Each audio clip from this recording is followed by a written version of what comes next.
تو کسی بھی غیر مسلم کی کوئی نیکی اللہ تعالیٰ فرما رہا ہے میں قبول نہیں کروں.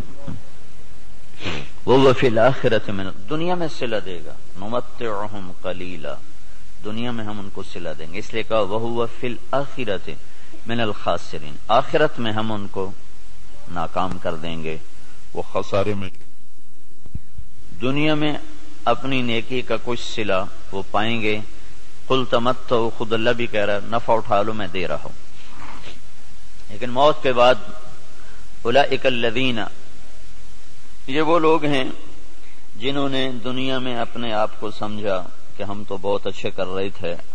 حبطت اعمالہم، لیکن ان کے اعمال ضائع ہو گئے اور اللہ تعالیٰ نے ان کی کوئی قیمت نہ لگائی. یہ ایک قانون ہو. دوسرا قانون، جو دین پہ چلنے والے ہیں ان کے ساتھ کیا ہوگا؟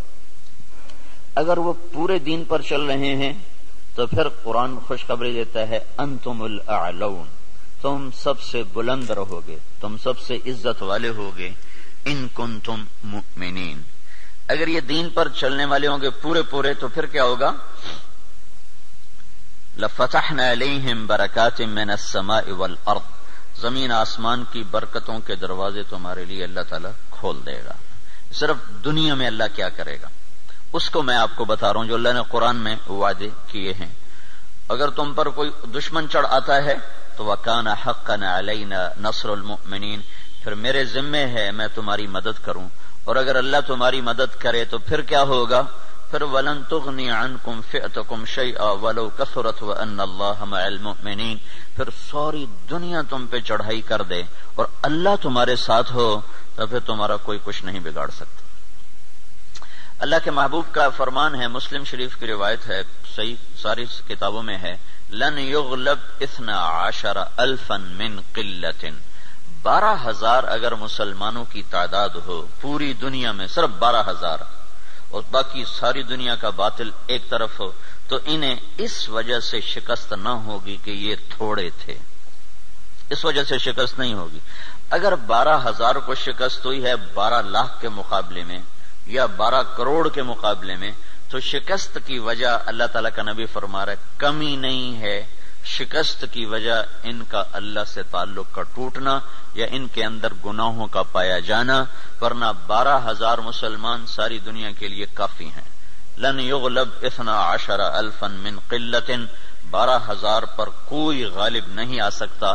وَأَنَّ اللَّهَ، ویسے تو ایک مسلمان ہو تو اس پہ کوئی غالب نہیں آ سکتا جب اللہ ساتھ ہو. نبی ایک ہی تو ہوتا ہے، اکیلا نبی ہوتا ہے اور سارا کفر اس کے سامنے ہوتا ہے. اور ہود علیہ السلام تو ایسی قوم کے سامنے آئے تھے جن کے قد اس پلر کو دگنا کرو تو تب جا کے ان کا قد بنتا تھا. اتنے قد آور قوم تھی کہ 30 40 ہاتھ، یعنی کوئی 60 فٹ ان کا قد بنتا تھا. اور ان کے مقابلے میں اللہ نے لشکر کی وجہ ایک بھیجا، صرف ہود. وَإِلَىٰ عَادٍ أَخَاهُمْ هُودًا، ہم نے عاد کی طرف ہود کو بھیجا تو سارے مل گئے لیکن ہود علیہ السلام کو ہاتھ نہیں لگا سکتے، ایک ہی کافی ہوتا ہے. لیکن یہ اسباب کی دنیا ہے، اسباب کی دنیا ہے، تو یہاں بطور سبب یہ معجزات کا جہان نہیں، نبیوں کا معاملہ اور ہوتا ہے اور امت کا معاملہ اور ہوتا ہے. نبیوں کے ساتھ اللہ تعالیٰ کا نظام خصوصی چلتا ہے اور عام انسانوں کے ساتھ اللہ تعالیٰ کا نظام عمومی چلتا ہے. ہمیں مکڑی کے جالے سے اللہ نہیں چھپائے گا. کافر پہنچ گئے اور سامنے کھڑے ہوئے ہیں، اور وہ جب آپ ہجرت کی رات نکلے 27 صفر نبوت کے 14ویں سال رات کو نکلے اور جا کر غار ثور میں چھپے تو کھوجی پاؤں کو دیکھتے دیکھتے غار پر پہنچ گیا لوگوں کو لے کر کے یہاں پاؤں کا نشان ہے. لیکن اس کے پہنچنے سے پہلے اللہ نے ایک بیل اٹھائی، اس بیل میں مکڑیوں کو بھیجا، مکڑیوں نے جالا تن دیا اور ایک کبوتری نے انڈے دے دیے. جتنی دیر میں یہ لوگ پہنچے اتنی دیر میں یہ کام ہو چکا تھا. اب آگے کھوجی کہنے لگا پاؤں کا نشان یہاں تک، تو ابی بن خلف کہنے لگا یہ جالا تو محمد کی پیدائش سے بھی پہلے کا ہے، تو ہمیں کہاں لے کر آ گیا. اور دوسرا پھر آپ سامنے ہیں، یہ نہیں کہ کوئی چھپے میں غار ثور کو ٹیڑھا مڑا سیدھا ایسے چوڑا سا دہانا ہے اور اس کے سامنے بیٹھا ہوا آدمی نظر آتا ہے. یہ اللہ کا خصوصی نظام ہے، یہ عام انسانوں کے ساتھ نہیں چلتا. اس لیے اللہ کے نبی نے سبب کی دنیا کے لیے فرمایا کہ 12,000 اگر مسلمان ہوں تو انہیں کمی کی وجہ سے شکست نہیں ہو سکتی۔ اسکندریہ بڑا مضبوط شہر تھا مصر کا، اس کو فتح ہونے میں دیر ہو گئی اور مسلمانوں کا لشکر تھا 4,000 کا۔ تو حضرت عمرو بن عاص رضی اللہ تعالیٰ عنہ نے عمر رضی اللہ تعالیٰ عنہ کو خط لکھا کہ یہاں بہت بڑا لشکر ہے اور میں 4,000 کے ساتھ ان کا مقابلہ نہیں کر سکتا، اب میری مدد کے لیے فوج روانہ کرو۔ تو عمر رضی اللہ تعالیٰ عنہ نے 4,000 اور بھیج دیے، 4,000، اور ان 4,000 کے ساتھ 4 آدمی ہیں، ایک زبیر بن عوام اور ایک مقداد بن اسود، یہ مہاجرین میں سے، اور عبادہ بن صامت اور مسلمہ بن مخلد، یہ انصار میں سے، 2 مدینے کے 2 مکہ کے، ان 4 کو ان کے ساتھ، تو یہ 4,000 جمع 4۔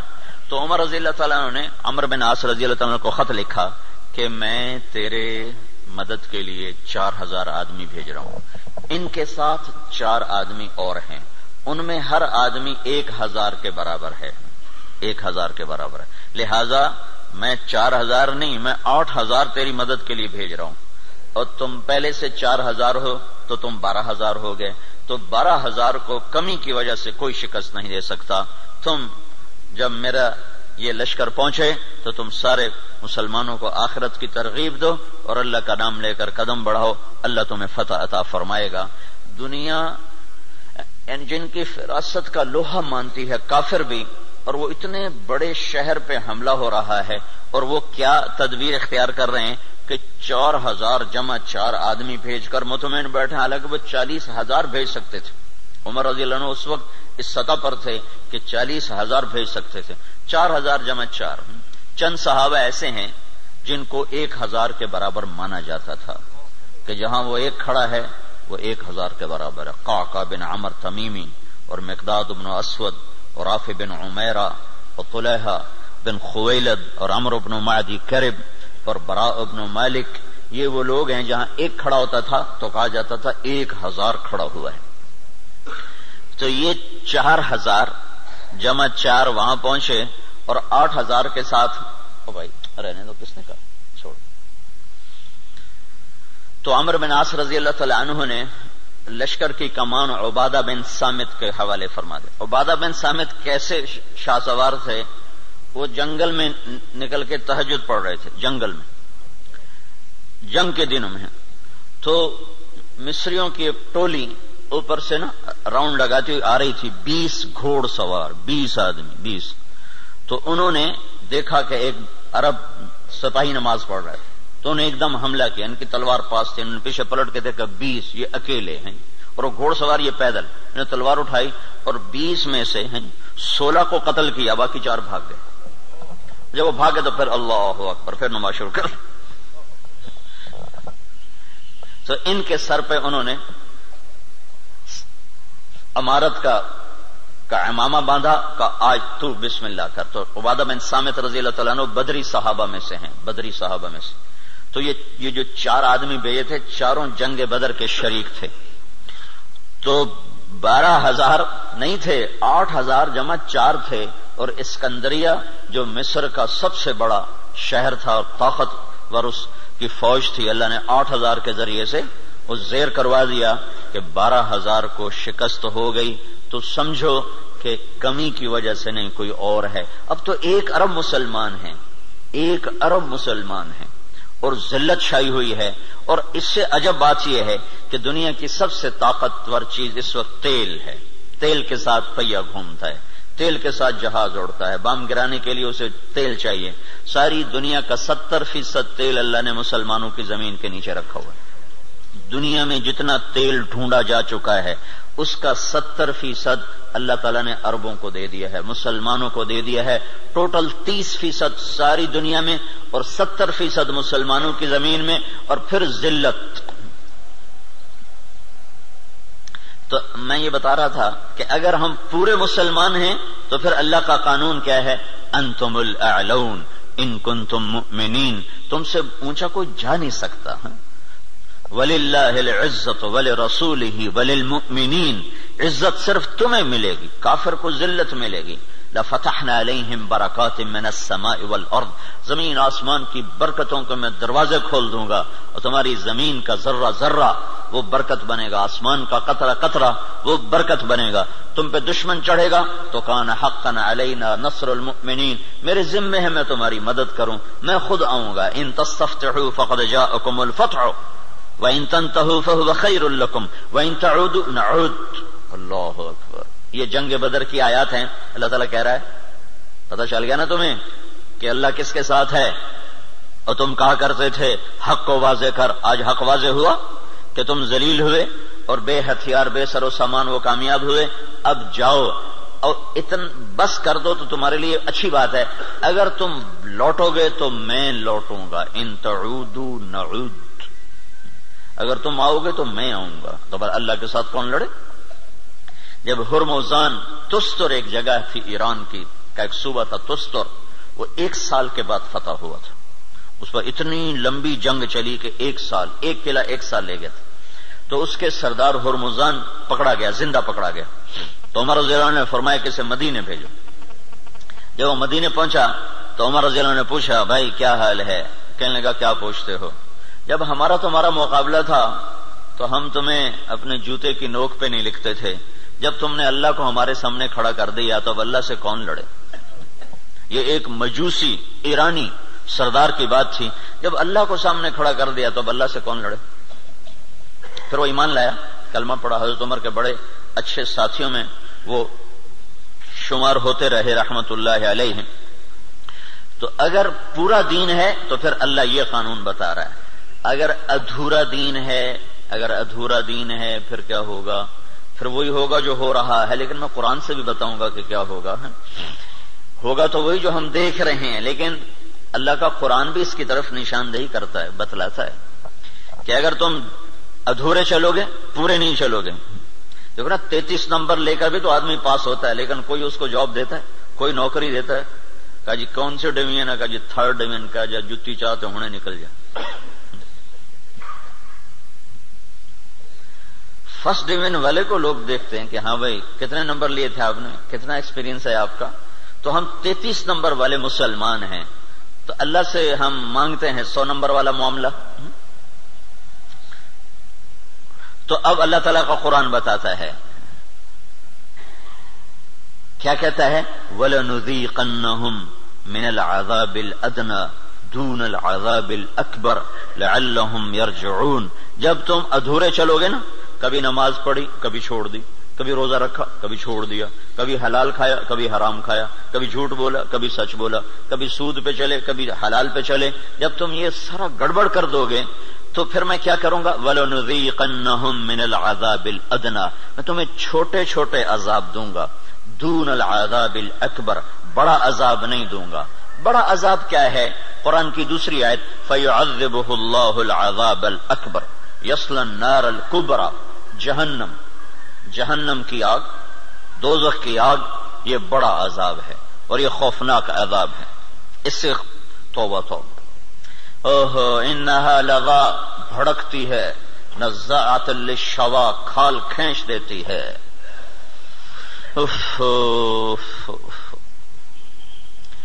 اللہ تعالیٰ کہہ رہا ہے میں چاہوں گا کہ تمہیں دوزخ میں نہ ڈالوں، یہیں صاف کروں، پھر بھی گناہ رہ گئے تو پھر جہنم میں جائے گا، پھر بھی اگر رہ گئے تو جہنم میں جائے گا۔ جب کوئی آدمی فرض نماز چھوڑ دیتا ہے اور پھر وہ توبہ نہیں کرتا، چھوڑے ہی جاتا ہے تو اس کے نام کا ایک دروازہ جہنم میں کھول دیا جاتا ہے، اسے اس دروازے میں سے گزرنا پڑے گا چاہے ایمان پہ خاتمہ ہو۔ اللہ تعالیٰ کے نبی جب معراج پر گئے تو ایک جگہ دیکھا لوگ الٹے لٹکے ہوئے نا، تو ان کو نیچے سے آگ جلا رہی، ان کے پاؤں بندھے ہوئے رسے سے اور ان کو نیچے سے آگ جلا رہی۔ تو آپ نے پوچھا یہ کون لوگ ہیں؟ کہا جو روزہ نہیں رکھتے تھے۔ تو روزہ نہ رکھنا یہ تو مسلمان کے لیے، کافر سے تو روزہ مطلوب نہیں۔ ایک جگہ آپ نے دیکھا ایک آدمی لیٹا ہوا ہے تو ایک فرشتے کا ہاتھ میں پتھر ہے بہت بڑا، اس کے سر کے اوپر مارتا ہے، اس کا سر کیما ہو جاتا ہے، پتھر دور جا گرتا ہے، وہ پتھر اٹھانے جاتا ہے، واپس آنے تک اس کا سر ٹھیک ہو جاتا ہے، وہ پھر اس کے سر پہ پتھر مار، وہ پھر کیما ہو جاتا ہے۔ تو آپ نے پوچھا یہ کون ہے؟ کہ یہ وہ جو عشاء کی نماز پڑھے بغیر سو جاتا تھا۔ جو عشاء پڑھے بغیر، اور لاکھوں کروڑوں مسلمان ایک نماز بھی نہیں پڑھتے، عشاء کی کیا بات ہے، ایک بھی نہیں پڑھتے. تو بڑا عذاب آگے کا ہے، بہت خوفناک ہے، بہت خوفناک ہے.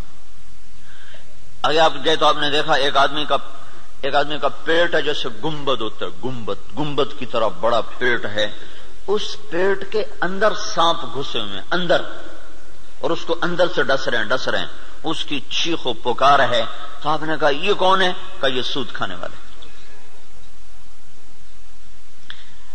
تو بڑا عذاب آگے ہے، زلزلہ، دشمن کی چڑھائی، دشمن کے ہاتھوں قتل، دریاؤں کا سوکھ جانا، بجلی کا ختم ہو جانا، محبتوں کا اٹھ جانا، برکتوں کا اٹھ جانا، آپس کی لڑائیاں، قتل و غارت، بد امنی، مہنگائی.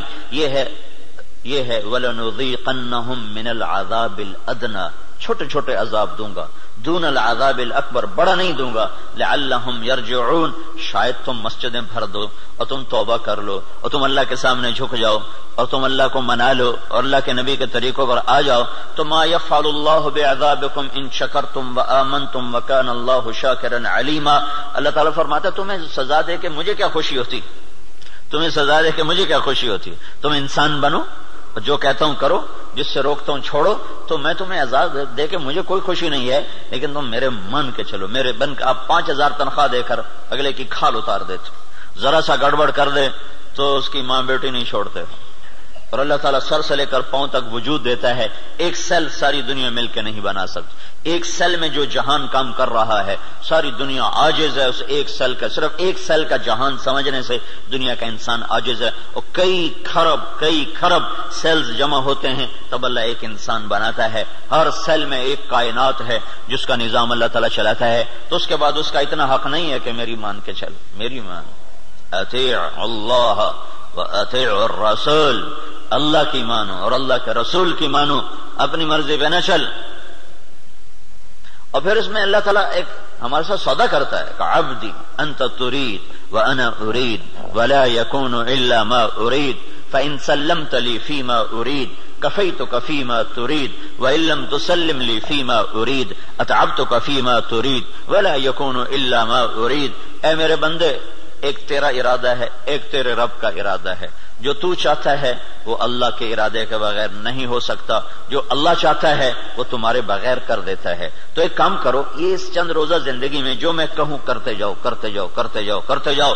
یہ نہ دیکھو کہ نفع کیا ہے نقصان کیا ہے، یہ دیکھو کہ اللہ کیا چاہتا ہے اور اللہ کا رسول کیا کہتا ہے. بس تم یہ کرتے جاؤ تو کیا ہوگا، کفیتک فیما ترید، جو تم چاہو گے میں کر دوں گا. وَإِن لَّمْ تُسَلِّمْ لِي فِيمَا أُرِيدُ، اگر تم نے یہ نہ کیا تو أَتْعَبْتُكَ فِيمَا تُرِيدُ وَلَا يَكُونُ إِلَّا مَا أُرِيدُ، تو پھر میں تمہیں تیری چاہتوں میں تھکا دوں گا، تو جو خوار کر دوں گا اور ہوگا وہ جو تیرا رب چاہتا ہے. تو ادھورے دین پر کیا ہوتا ہے، ادھورے دین پر ہاں اللہ تعالیٰ یوں کہتا ہے ضرب اللہ مثلا قریة كانت آمنة مطمئنة يأتيها رزقها رغدا من كل مكان فكفرت بأنعم الله فأذاقها الله لباس الجوع والخوف بما كانوا يصنعون. جب تم دین پر چلتے ہو تو اللہ کہتا ہے میں خوف دور کر دیتا ہوں، ولا يبدلنهم من بعد خوفهم امنا، میں خوف دور کرتا ہوں، امن قائم کرتا ہوں، بے برکتی دور کرتا ہوں، برکتیں لے کر آتا ہوں. اور جب تم بگڑتے ہو تو پھر میں کیا کرتا ہوں کہ میں ساری برکتیں واپس لیتا ہوں.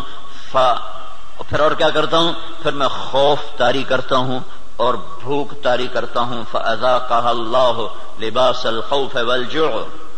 جب تم میری مانتے ہو تو زمین آسمان تمہاری نوکری کرتے ہیں، اور جب تم پھر ٹکراتے ہو تو پھر کیا ہوتا ہے کہ میں برکتیں واپس لیتا ہوں اور بھوک اور خوف کا لباس پہنا دیتا ہوں. دیکھو یہاں لباس کا ہے، لباس ہے، لباس سارے جسم پر ہوتا ہے. خوف دل کی کیفیت کا نام ہے اور بھوک پیٹ کی کیفیت کا نام ہے. صرف پیٹ میں بھوک ہوتی ہے اور سارا بدن بے قرار ہوتا ہے، صرف دل میں خوف ہوتا ہے اور سارا بدن بے قرار ہوتا ہے. اور اگر جسم کے ایک ایک رونگٹے میں بھوک پڑ جائے اور ایک ایک رونگٹے میں بھوک ڈال دی جائے اور ایک ایک رونگٹے میں اللہ تعالیٰ خوف ڈال دے تو پھر اس آدمی کا کیا حال ہوگا، یا اس معاشرے کا کیا حال ہوگا جس کے روئیں روئیں میں خوف اور بھوک کو ڈال دیا جائے۔ تو یہ اللہ تعالیٰ چھوٹے عذاب کی نشاندہی کر رہا ہے اپنی کتاب میں، اپنے قرآن میں، کہ جب تم نافرمانیاں کرتے ہو تو ظہر الفساد فی البر والبحر، زمین و آسمان میں، بر خشکی اور تری میں، کبھی سمندروں میں موجیں اٹھتی ہیں، کبھی زمین کی برکتیں گم ہو جاتی ہیں، کبھی زمین کپ کپاتی ہے، کبھی پہاڑ لرز جاتے ہیں، کبھی آسمان بے موسم بارشوں پہ اتر آتا ہے، کبھی ہوائیں پاگل ہو جاتی ہیں، کبھی محبتیں مٹ جاتی ہیں۔ یہ کیوں ہوتا ہے؟ یہ کیوں ہوتا ہے؟ جب تم بما کسبت ایدی الناس، یہ تمہارے اپنے ہاتھوں کی کمائی سے ہوتا ہے، تمہارے اللہ کا نہ ارادہ نہیں، تمہارے اپنے ہاتھوں سے ہوا ہے۔ بما کسبت ایدی الناس، یہ تمہارے اپنے ہاتھوں کی وجہ سے ہے۔ لیذیقہم بعد الذی عملوا، اللہ کہہ رہا ہے یہ تمہارے پوری سزا نہیں ہے، چھوٹی سزا، تھوڑی سزا، تھوڑی سزا کہ تم اللہ کی طرف رجوع کرو۔ تو بھائیو، مکمل دین ہے تو اللہ کا قانون اور ہے، ادھورا دین ہے اللہ تعالیٰ کا قانون اور ہے۔ زمین آسمان اللہ کے ہیں، قانون بھی اللہ کا چلتا ہے، زمین آسمان اللہ کی بادشاہی ہے، حکم بھی میرے اللہ کا چلتا ہے، یہاں کوئی پر نہیں مار سکتا، دم نہیں مار سکتا۔ ایک کتاب میں نے حدیث پڑھی، اللہ تعالیٰ نے ایک نبی سے فرمایا، یاد رکھ تیرے بدن پہ جو مکھی بیٹھتی ہے نا، وہ بھی تیرے رب کی اجازت سے بیٹھتی۔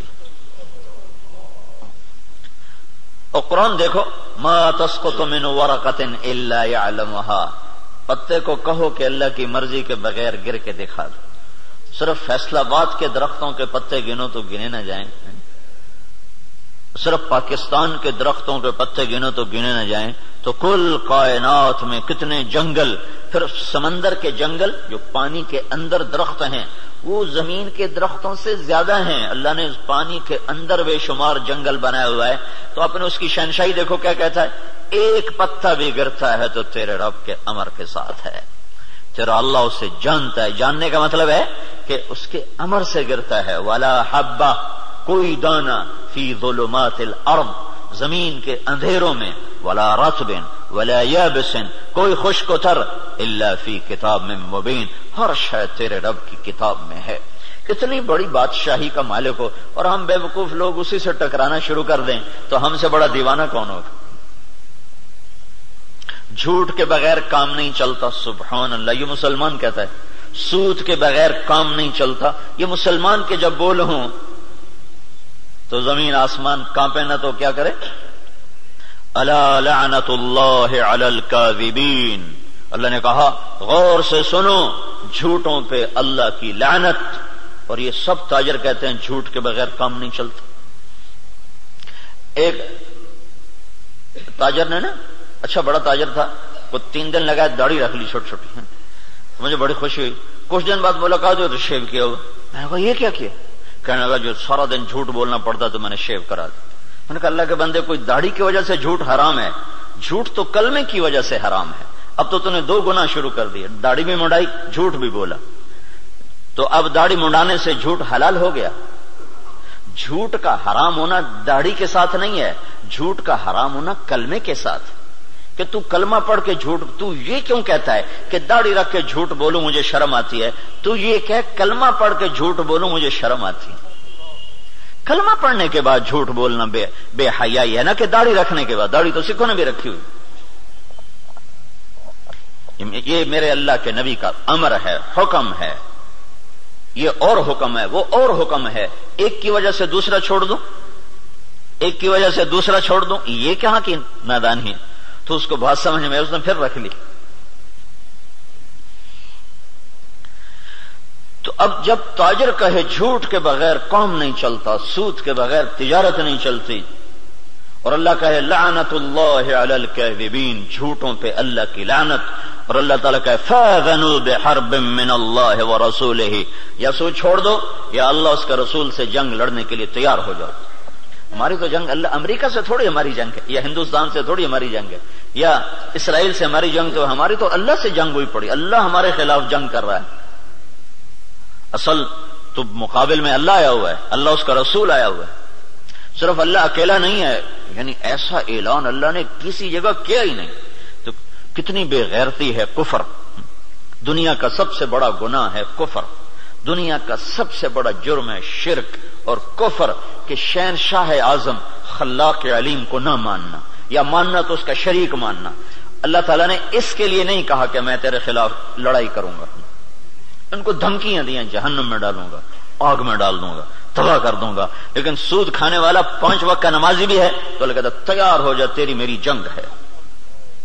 اور صرف میری نہیں، میرا رسول بھی تیرے ساتھ جنگ کرے گا. میں بھی کروں گا، میرا رسول بھی کرے گا. تو بڑا جگر ہے لوگوں کا جو اتنے بڑے اعلان کے بعد کہیں جی سود کے بغیر تو پھر کام نہیں چلتا. تو یہ جب دین ادھورا ہوتا ہے تو پھر کیا ہوتا ہے، یہ سارا میں آپ کو قرآن پاک سے بتا رہا ہوں.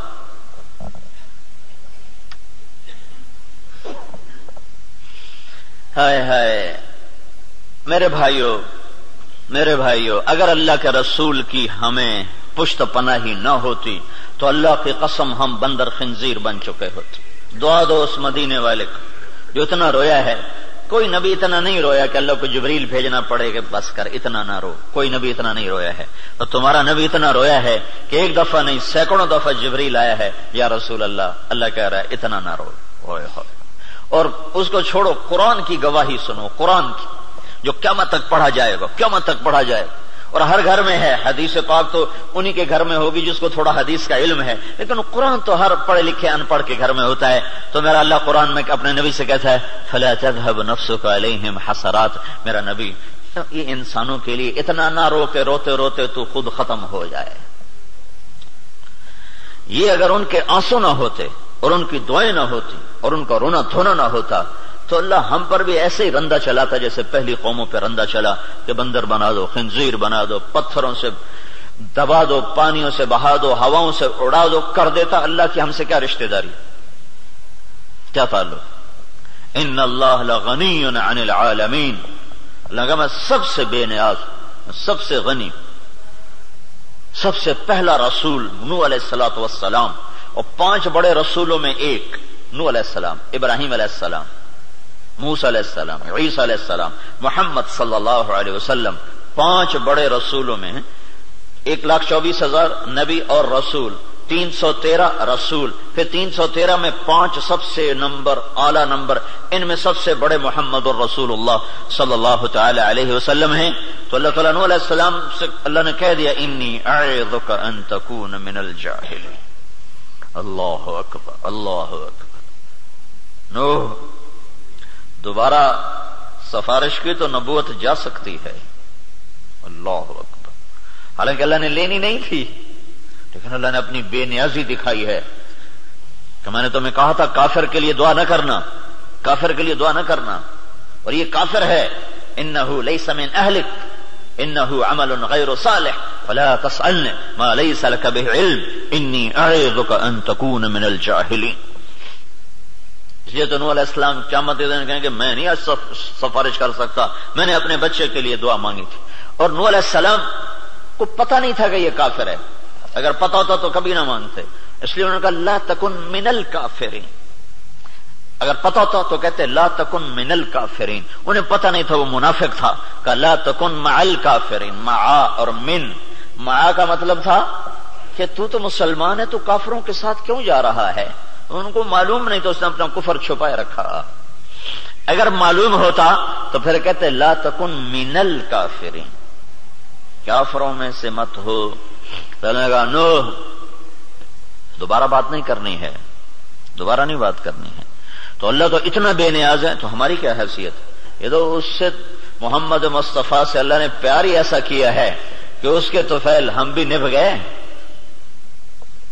اور ہماری بھی لاٹری نکل آئی کہ اللہ نے ہمیں حضرت محمد صلی اللہ تعالی علیہ وسلم کا امتی بنا دیا، اور ان کی دعائیں بیچ میں حائل ہو گئیں. یا رب امتی امتی، یا رب امتی امتی، کہ آخر ایک رات آپ رو رہے ہیں اور کہہ رہے ہیں یا اللہ، ابراہیم علیہ السلام نے کہا تھا فَإِنَّهُ مِنِّي ومن عصانی فإنک غفور الرحیم. یا اللہ جو یہ آپ نے بات دہرائی قرآن کی آیت، پھر کہا یا اللہ عیسیٰ علیہ السلام نے تجھ سے کہا تھا ان تعذبہم فإنہم عبادک وإن تغفر لہم فإنک انت العزیز الحکیم. اے میرے رب تو انہیں معاف کر دے، تو مہربان ہے، تو انہیں پکڑ لے تو رب ہے، عذاب دینا تجھے حق ہے، معاف کرنا بھی تیری رحمت ہے، تیری مرضی ہے. دونوں نبیوں نے کہا تیری مرضی. یا اللہ نہ میں ابراہیم کی کہتا ہوں نہ میں عیسیٰ کی کہتا ہوں، میں تو اپنی کہتا ہوں یا رب امتی امتی یا رب امتی امتی یا رب امتی. تیار کردہ مواعظ اسلامیہ کیسٹ سینٹر بیرون تبلیغی مرکز ابدالی روڈ ملتان 24 گھنٹے رابطے کے لیے 0301 74 60 371 پر رابطہ کریں. ابراہیم کی کہتا ہوں نہ میں عیسیٰ کی کہتا ہوں، میں تو اپنی کہتا ہوں یا رب امتی امتی یا رب امتی امتی یا رب امتی امتی. یا اللہ میری امت کو معاف کر دے، یا اللہ میری امت کو معاف کر دے، یا اللہ نہیں کرنا پھر بھی کر دے. اور اتنا روئے کہ پھر جبریل کو آنا پڑا. یا رسول اللہ تعالیٰ پوچھ رہے ہیں آپ کیوں رو رہے ہیں؟ کہا جبریل مجھے میری امت رلا رہی. تو پھر اللہ تعالیٰ نے پیغام بھیجا سنردیک فی امتک، میں تجھے تیری امت کے بارے میں خوش کر دوں گا. یہ دعائیں بیچ میں حائل ہیں، ورنہ اللہ کو کیا پرواہ ہے.